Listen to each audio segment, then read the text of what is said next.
Welcome to the Ionian origins of Greek philosophy.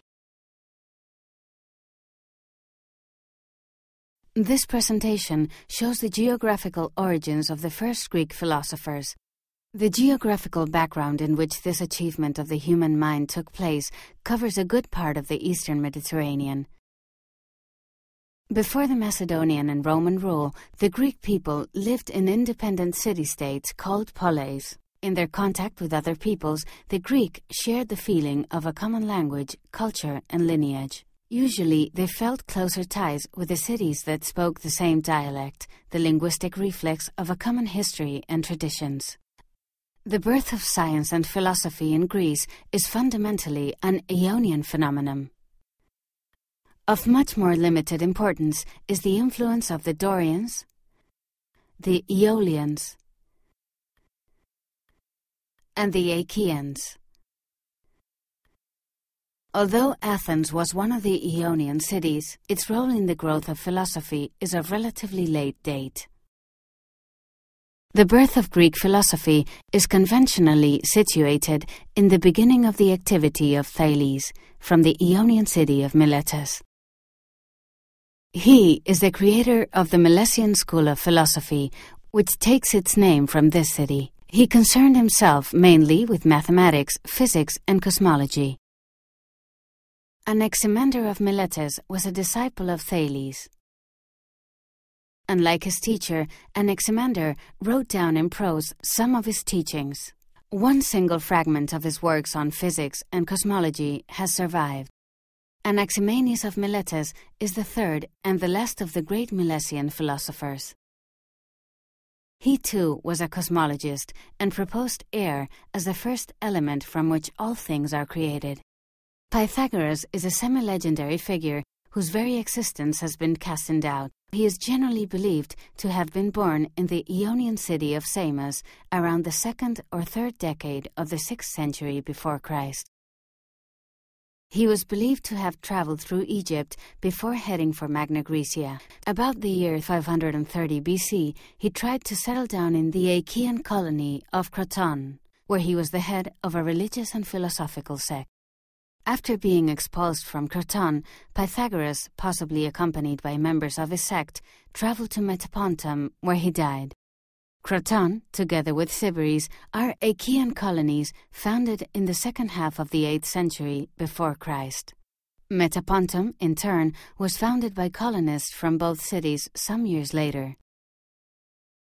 Xenophanes left his natal town of Colophon when he was still a young man and spent 6 decades of his life traveling around most of Greece. According to Diogenes Laertius, Xenophanes lived in Zancle and Catania. It is probable that he lived in Aelia too, since its inhabitants consulted him on religious matters. Around 770, colonists from Chalcis and Eretria founded an emporium in the small island of Pithecusae, modern Ischia, off the Gulf of Naples. Some years later, around 750, the colonists from Pithecusae set foot in the continent and founded the colony of Cumae. They lived from commerce and piracy. Between 750 and 730, the pirates from Chalcis founded the colony of Zancle.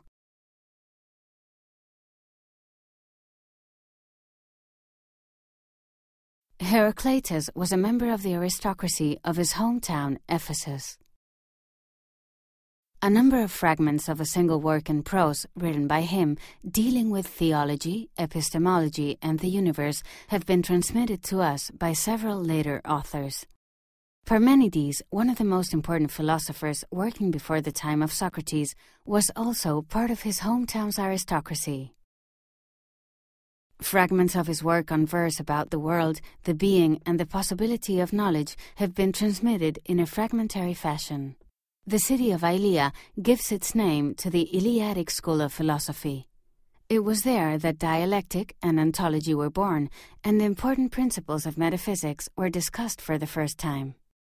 The city of Aelia was founded by Ionian colonists from Phocea, just 1 generation before Parmenides was born. Flying from the Persian threat, half of Phocaea's population set sail to the colony of Alalea, modern Aleria, about the year 545. Alalea itself had been founded just some years earlier, circa 565, by colonists from Phocea who lived from commerce and piracy. But soon after the arrival of the new colonists of Alalea, the Etrurians and Carthaginians forced the Phocaeans out of their city and south towards Rhegium. From there, they sailed again to the place where Aelia was about to be founded, sometime about the years 535 and 530. Rhegium, in turn, was the foundation of settlers from Chalcias, around 743 and 730 BC. Anaxagoras of Clazomenae reached fame among his contemporaries as a physical philosopher and astronomer. Although he conceived the world as formed of infinite primary elements, he maintained the existence of a nous, mind, as the universal governing force. Most likely, Anaxagoras spent some years at Athens, where he was in the circles of some of the most notable intellectuals of the time, like Pericles and Euripides. Born around 490, Empedocles belonged to the aristocracy of Acragas, modern Agrigento, and probably was a priest too. He wrote one or maybe two books in verse on the nature of the cosmos. He proposed 4 elements as basic to all things created. Acragas was founded around 582 by colonists from nearby Gela. Gela itself was a Dorian colony. It was founded around 688-690 by settlers from the island of Rhodos.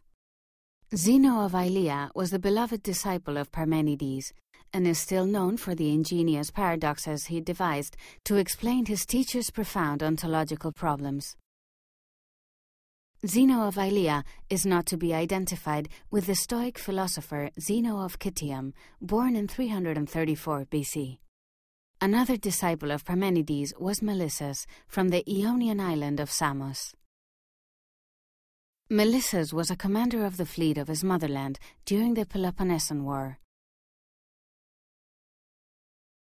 Leucippus, the founder of the atomistic school, was born probably in Miletus around the year 480 BC, although some have doubted that he even existed. He is credited with several writings on physics and cosmology, of which very little fragments survive.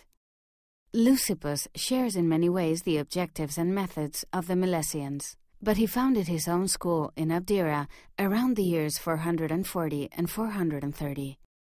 It is likely that Leucippus resided at some point during his life in the city of Aelia, and some authors even believed he was born an Aelian. Abdera was a colony of Clazomenae, founded around the year 654 BC. From Abdera came the brilliant sophist Protagoras.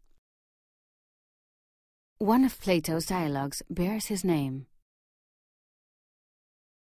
Protagoras visited Athens in several occasions, and we know that he was teaching in the city sometime between the years 450 and 440 BC. Hippocrates of Chios was a mathematician, geometer, and astronomer born around the year 470 BC. This Hippocrates from the Ionian city of Chios is not to be confused with the famous physician of the same name born in the island of Kos some years later, around 460 BC. The island of Kos was inhabited first by the Carians and later colonized by Dorians in the 11th century BC. The important mathematician and astronomer Philolaus of Croton was probably a member of the Pythagorean school. Philolaus developed a cosmological theory in which the center of the universe was not the Earth, but a central cosmic fire. It is only with Socrates that the great philosophical tradition of Athens begins. Although Socrates left no philosophical writings of his own, his intellectual penetration, magnetic personality, and moral integrity made him the center of a philosophical revolution that would change forever his native town, the whole of Greece, and the history of the Western philosophy. The junior of Socrates, Democritus, was the most distinguished disciple of Leucippus and was probably born in Abdera. Democritus developed the atomistic theories of his teacher, and it is for this reason that in modern times he is sometimes considered the father of modern science. However, during his lifetime and after, he was not very well considered among the Platonic circles. The son of an Athenian father and a Thracian mother, Anasthenes, was a disciple of the sophist Gorgias and later of Socrates. He is one of the founders of the Cynic philosophy. The famous historian, philosopher, and commander Xenophon of Athens was a disciple of Socrates as well. Though not a profound thinker himself, he left for posterity vivid memories of his teacher and his circle of disciples in Athens. Plato presented his theories as if coming directly from the mouth of his beloved teacher Socrates, though in many aspects he developed the ideas he took from him in a very personal and innovative way. About the year 387, Plato founded the Academy, his own philosophical school. Plato's Academy lasted until the year 529 of our era, when it was closed by the emperor Diogenes of Sinope, best known as Diogenes the Cynic, was another forerunner of the Cynic philosophy and way of life. Sinope was a Milesian foundation. It was conquered by the Cimmerians, and later it was again colonized by settlers sent from Ephesus in 632 BC. Aristotle, the most distinguished disciple of Plato, the tutor of Alexander the Great, and one of the most important philosophers, logicians, and biologists of the Western thought, was a noble man from the small town of Stagira, in Macedonia. When he was about 18 years old, Aristotle moved to the intellectual capital of Greece, Athens, to study philosophy. In the year 336, Aristotle founded his own school of philosophy, the Lyceum. It continued functioning until the sack of Athens by Sulla in the year 86 BC. Stagira was founded in 655 BC by colonizers from the Ionic island of Andros. Epicurus was born in the island of Samos, although his parents were both Athenians. When he was 18 years old, Epicurus returned to Athens to fulfill his military duties. He left Athens some time later and founded a school in Lampsacus. In the year 306, he made his definite comeback to Athens. Philosophy was born in Greece within, and sometimes in opposition to, the mythical narrations of gods and men that we know mainly through the epics of Homer and Hesiod. For the contemporary citizens of Heraclitus and Parmenides, the new philosophical theories were placed almost side by side with traditional wisdom. Hesiod was for them just another wise man or philosopher. The philosophical tradition prior to Socrates is sprinkled with the names of philosophers, mathematicians, astronomers, or just wise men who excelled among their fellow citizens for their intellectual contributions to their communities, and today are little more than simple names. For instance, we know very little about Perigetes of Cyrus, the author of A Cosmology in Prose. Another example of the many lacunae in our knowledge of this time is Hermogenes of Clazomenae, a half-legendary figure to whom it is attributed a theory of a generative principle similar to the ideas of Anaxagoras.